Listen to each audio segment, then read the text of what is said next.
Classes ആണ്. അപ്പൊ മക്കളെ പല തവണ ചോദിച്ചിട്ടുള്ള ഒരു ചോദ്യം, പലർക്കും തെറ്റിപ്പോകുന്ന ഒരു ചോദ്യം, പക്ഷെ വളരെ സിമ്പിൾ ആയിട്ട് നമുക്ക് ചെയ്യാൻ പറ്റുന്ന ഒരു ചോദ്യം, 100% ആയിട്ട് ഷുവർ ആയിട്ട് വരാൻ സാധ്യതയുള്ള ഒരു ചോദ്യമാണ്. നമുക്ക് നോക്കാം.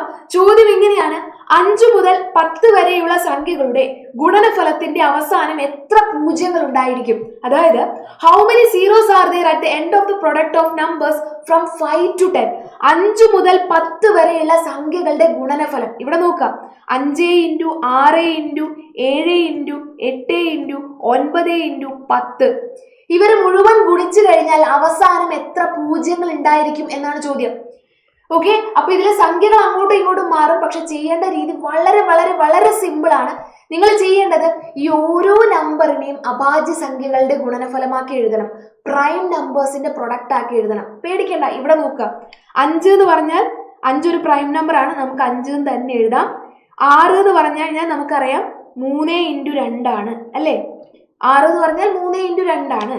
ഇനി 7 എന്ന് പറഞ്ഞാൽ 7 തന്നെ. 8 എന്ന് പറഞ്ഞാൽ ഒരിക്കലും 4 × 2 എന്ന് എഴുതരുത്. 8 എന്ന് പറഞ്ഞാൽ 4നെ 2 × 2 എന്ന് എഴുതി 2 × 2 × 2 എന്ന് എഴുതണം. 2 × 2 × 2. 9നെ 3 × 3. 10നെ 5 × 2. ഓക്കെ, ഇങ്ങനെ എഴുതാൻ എല്ലാവർക്കും അറിയാലോ. ഓരോ സംഖ്യയും തന്നിരിക്കുന്ന ഓരോ സംഖ്യയെയും പ്രൈം നമ്പേഴ്സിന്റെ പ്രൊഡക്റ്റ് ആയിട്ട് എഴുതുക, അഭാജ്യ സംഖ്യകളുടെ ഗുണനഫലമായിട്ട് എഴുതുക. 9 ആണെങ്കിൽ 3 × 3, 8 ആണെങ്കിൽ 2 × 2 × 2, 6 ആണെങ്കിൽ 3 × 2, ഇങ്ങനെ എഴുതി വെക്കുക. ഇനി നിങ്ങൾ ചെയ്യേണ്ടത്, നമ്മളോട് ചോദിച്ചത് എത്ര സീറോസ് ഉണ്ടായിരിക്കും എന്നാണ് അല്ലേ? അവസാനം എത്ര പൂജ്യങ്ങൾ ഉണ്ടായിരിക്കും, എത്ര പൂജ്യങ്ങൾ ഉണ്ടായിരിക്കും, ഇതാണ് ചോദ്യം. അപ്പൊ നിങ്ങൾക്കറിയാം 2 × 5 ചെയ്താലാണ് നമുക്ക് എന്ത് വരുന്നത്? 2 × 5 ചെയ്യുമ്പോഴാണ് നമുക്ക് 10 ഒരു പൂജ്യം വരുന്നത്, അവസാനം പൂജ്യം വരുന്നത് 2 × 5 ചെയ്യുമ്പോഴാണ് അല്ലേ? അപ്പൊ നിങ്ങൾ വേറെ ഒന്നും ചിന്തിക്കേണ്ട, 2ന്റെയും 5ന്റെയും പേറുകൾ ഇങ്ങോട്ട് എടുക്കുക. എത്ര പെയർ ഓഫ് 2 5 ഉണ്ട് നോക്കുക. ഇവിടെ 5ന്റെയും 2ന്റെയും എത്ര പേറുകൾ ഉണ്ട് നോക്കിയേ. ഇവിടെ 5ന്റെയും 2ന്റെയും പേറുകളാണ് തപ്പുന്നത്. ഇതൊരു 5, ഇതൊരു 2, ഒരു പേരിനെ കിട്ടി.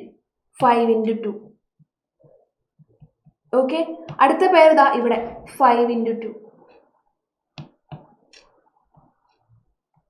ഇനി ഏതെങ്കിലും 5ഉം 2ഉം എവിടെയെങ്കിലും ഒളിച്ചിരിപ്പുണ്ടോ നോക്കിയേ. ഇനി ഇവിടെ എവിടെയെങ്കിലും 5 ഉണ്ടോ? ഇല്ല. എവിടെയെങ്കിലും ഉണ്ടോ? ഇല്ല. അപ്പൊ നമുക്ക് 2 പേരാണ് കിട്ടിയത് അല്ലേ? 5 × 2, 5 × 2. ഇവിടെ 5 × 2 ചെയ്യുമ്പോൾ ഇവിടെ 10, ഇവിടെയും 10. അതിനർത്ഥം ഈ ചോദ്യത്തിന്റെ അവസാനം ഉത്തരത്തിൽ 2 പൂജ്യങ്ങളായിരിക്കും അവസാനം ഉണ്ടായിരിക്കുക. ഈ ചോദ്യം ചെയ്തു കഴിഞ്ഞാൽ കിട്ടുന്ന ആൻസറിന്റെ അവസാനം 2 പൂജ്യങ്ങളായിരിക്കും ഉണ്ടായിരിക്കുക. ഓക്കെ, അപ്പൊ ഇതെങ്ങനെയാ ചെയ്തേ ഒന്നുകൂടെ പറഞ്ഞുതരാം. ഇവിടെ നോക്കുക.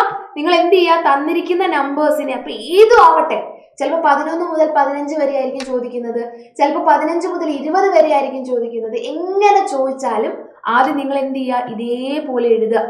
ഓരോ നമ്പറിനെയും ഘടകക്രിയ ചെയ്ത് പ്രൈം ഫാക്ടറൈസേഷൻ ചെയ്തതാ ഇതേപോലെ എഴുതുക. ഇനി എന്താ ചെയ്യേണ്ടത്? 5ന്റെയും 2ന്റെയും കൂടി പേഴ്സിനെ തപ്പുക, അവരെ കപ്പിൾസ് ആക്കി അങ്ങ് എടുക്കുക. ഇവിടെ നോക്കി, ഞാൻ കപ്പിൾസ് ആക്കാൻ പോകുന്ന സമയത്ത് എനിക്ക് ആരൊക്കെ കിട്ടി? ഇതാ ഈ ഒരു 5ഉം ഈ ഒരു 2ഉം കൂടി കപ്പിളായി, ഒരു കപ്പിളിനെ കിട്ടി. ഈ ഒരു 5ഉം ഈ ഒരു 2ഉം രണ്ടാമത്തെ കപ്പിളിനെ കിട്ടി. അതായത് 2 5 × 2 ഉണ്ട്. അതിനർത്ഥം 2 പൂജ്യങ്ങൾ ഉണ്ട് എന്നാണ്. ഉത്തരത്തിൽ നമ്മുടെ ആൻസർ വലിയൊരു സംഖ്യ ആയിരിക്കും, പക്ഷെ അതിന്റെ അവസാനം 2 പൂജ്യങ്ങളായിരിക്കും ഉണ്ടായിരിക്കുക. ഇത്രയേ ഉള്ളൂ. അപ്പൊ ഈ ഒരു ചോദ്യം നിങ്ങളുടെ എക്സാമിൽ ക്വസ്റ്റ്യൻ പേപ്പറിൽ കാണുന്ന സമയത്ത് നിങ്ങൾക്ക് എന്ത് ഓർമ്മ വരണം? നമ്മൾ ഇങ്ങനെയാണ് ഇത് ചെയ്തത് എന്ന് ഓർമ്മ വരണം. കൃത്യമായിട്ട് ഉത്തരം എഴുതണം. അതേപോലെ തന്നെ വേഗം തന്നെ നമ്മുടെ അവഞ്ചേഴ്സ് ബാച്ചിന്റെ എൻഡ് ഗെയിം ബാച്ചിൽ ജോയിൻ ചെയ്തുകൂടാ.